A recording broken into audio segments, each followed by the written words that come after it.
Hello, everybody. If you like our YouTube content, please check out CapesAndScowlsPodcast.com for all of our audio-only podcasts. That is CapesAndScowlsPodcasts.com.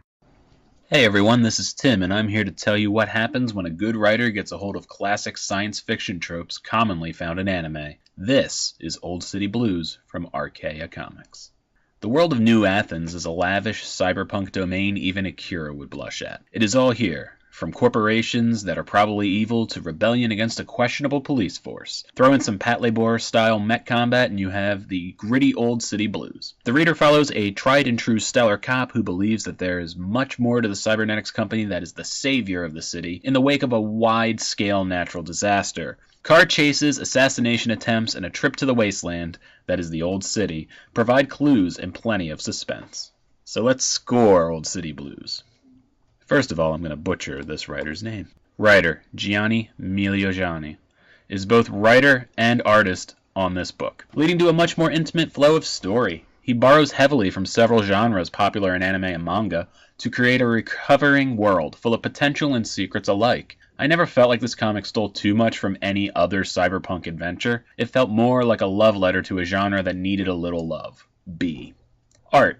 It is always interesting to see a story like this told in a non-anime style. The nods are all there, but it is still wholly its own. The art style is not super detailed, which helps. The usage of grayscale and zipatone make for a great use of depth. For a story that feels familiar to things that we have seen before, it sure looks original unto itself. A. Inks. The inks are often thin lines used to accent the pencils, less blotches of dark color and more use of dots to create tone. The inks highlight what is important in the panels, highlighting speed lines especially well. I love how Migliani uses line work to illustrate a hologram, a simple action that most artists wouldn't think of. B+. Color. The book is black and white, therefore doesn't receive a coloring score, but the use of grays is worth mentioning. The book feels like a watercolor, but is only using shades of gray. As mentioned earlier, the depth of the panels is superb. And finally, cover.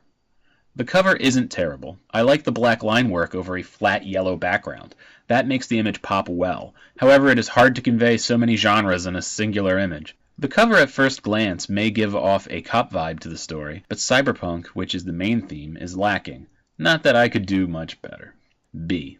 I've been Tim for Capes and Scowls Podcast. I can be found on Twitter at mad_dog_Tim.